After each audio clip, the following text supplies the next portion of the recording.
great thing about this technique is it's a good before, during, or after technique. If you remember to do it before, you go into the situation mellow. If you forget, right in the middle, you feel yourself tensing, you can just go up and spin the wheel and unwind a little bit. If you totally forget and you're tight and you didn't react well and you're starting to beat up on yourself, guilt never makes anything better. Guilt just drives you more limbic. So you use this to undo the guilt and think, what will I do different next time? The great thing about my two boys, nothing made me feel worse as a meditation instructor than when I'd yell at my kids. I've never been a hitter, but living in Italy, I was a good Italian, but a yeller. And nothing made me feel like a bigger failure than when I'd yell at my boys. And the great thing about my boys is it wasn't if they were going to push me to my limit again, it was when. You understand?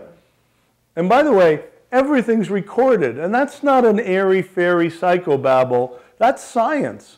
Science says every ray of light that has ever shone is still shining somewhere. All you got to know is the skills for how to go tap the memory banks. So I'd go in the other room, calm down a bit, go back on the memory tape, figure out what am I going to do different next time. I'd call the munchkins in and I'd say, Dad, sorry I yelled at you. Here's what I'm going to do different next time. What are you going to do different next time? We'd have a little mutual learning. Do you understand? That's what I call learning your advanced variations. Now, let me give you one other very important use of this technique before we take a break and go into something that's more just for counselors who might be teaching this. Anyone's welcome to stay, but we'll go more in those specifics. Do you know how they say, never go grocery shopping hungry? Absolutely don't set foot in a supermarket or an exchange emotionally distressed. You will just put comfort food in your basket. And whether you're active duty trying to stay fit or a family member not trying to grow physically while your family's, your dependent, your loved ones away, okay? If you go in emotionally distressed, you're going to put stuff that you may not want on your shelves. So a great way to practice this technique is on your way, be doing that caress. And I know you've heard this phrase, but you probably never associated it fully. The phrase is, music has charms to soothe the savage beast. This is the savage beast, limbic brain. You understand? That's why every generation has their own version of oldies. For my parents, it was big band era. For me, it's doo-wop, rock and roll. It's almost beyond my comprehension, but there's going to be some kids that heavy metal is their oldies. Don't trust the radio station to be playing your music. If you want another tip, get a CD that has your oldies, keep it in the car, and when you're on the way to that difficult meeting or to go grocery shopping, stick that thing in and be bathing yourself with music that soothes you. Make sense? But the good news is this is a frontier. There is a whole world of research you can do on this. There is nothing that says you can only caress those fibers from the front. It's just the easiest to teach. Once you learn the spot, and one of the ways to practice is go a little higher, go a little right, a little left.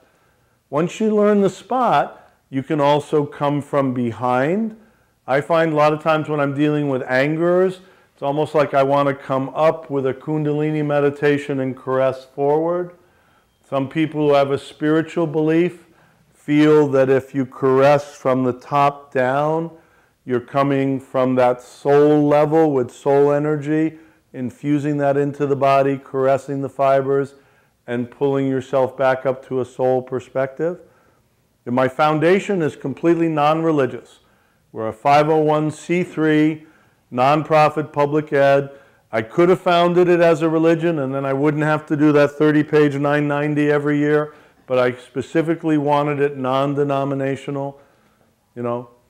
But for anyone you deal with who has a religious belief or a spiritual belief, one of the great guilters in PTSD is death. They killed somebody, or their buddy was killed, or something they felt they didn't do, their buddy killed. If they have a spiritual belief of any kind, one of the ways to unwind the guilt enough that they might be open to mind-body is a very simple, logical statement. If you have a spiritual belief, every religion, you can't kill a soul. You can kill bodies, you can't kill souls. And that at least, let's get over that guilt hurdle. Then use the soothing to get over, well, did you feel you did something wrong? But if you have you can't kill souls, and you match it with, what will I do different next time, then it all goes to soul growth and learning. And again, this is for any chaplains who may be watching. At the Sacramento Vet Center, we had a fair number of chaplains who attended, and they're dealing with people who have some faith beliefs, so that's one extra, you know, tool in your tool belt for helping them that I wanted to make you aware with. But then remember, come back to that, let's all be a part of research. What makes America great, in my opinion, is that we're a land of innovation. The fact that I recently saw Lincoln's life story again, and describing himself, he said, all told, I probably had no more than 1 year actually sitting in a classroom because his family moved and because of his height he was put to work. America is the land of opportunity. My dad was killed by Castro in Cuba. My mom lost everything. That I could go to dirt poor on the mean West Side Story streets of New York City and get to M.I.T. on hard work and scholarship. I believe in what this country is, and that's because we can all be a part of creating a better tomorrow. And if you learn to soothe that savage beast, everything is done well. And yes, I lectured to the Pentagon Meditation Club, and world peace is wonderful, but sometimes you say to guys, be peaceful, and they hear be wimpy. So I say, use a different word, be kind. You can still, you know, if somebody says, well, if I'm supposed to be peaceful, that means I can't be upset. Well, no, you're allowed to be upset, but you can still be kind in how you express your upset so that you don't have to undo damage to your loved ones and to yourself. Treat yourself kindly. This technique gives you the physiology to help you be able to do it. Does that make sense? So you complete the triangle. You've got your philosophy, your faith, your psychology, positive thinking, and the physiology to not let the limbic brain from your evolutionary past win. Make sense? Okay. What you're doing is by triggering those fibers, you're sending the signal down those fibers to that spot in the hypothalamus that causes that mood boost. So those fibers are always connected? Always connected. They're always there. Okay? And that's why the permanent electrode implantation worked, because the brain works in pulses, just like a pacemaker works in pulses. He had something set up that was a pulsing. And you're soothing the fluid also? No, I don't think you're soothing the fluid. I think by its very location, you know that something's important about that area. The septum pellucidum, aside from being a fluid-filled sac, is one of the only places in the brain that's surrounded on all three sides by ventricles, kind of like buffers. So I think it may be in part to protect those fibers. And that's why when people have damage there, they slide into that anhedonia, inability to experience joy or pleasurable feelings of any kind. So it's you know, who's to say that mood isn't crucial to life? You heard they interviewed the guy they thought was the oldest man on earth, and they said, what are your secrets? And he said, well, obviously don't smoke, don't drink, no chocolate, no sex, and no fun of any kind. And they said, if you do all that, you'll live to be 100? And he said, no, but it'll sure feel like it. So maybe the body instinctively knows that joy of life, a sense of peacefulness, is as important as maintaining normal breathing and blood pressure. That may be why that area is so protected. Bad news sells because the limbic brain goes, there might be some piece of information there that would save me later. Yeah. And I watch bad news because I use it as advanced research material for advanced versions of this. But what I've trained myself to do, because you literally find yourself recoiling, I've kind of trained myself to take the recoil but then lean in and send prayers to the people.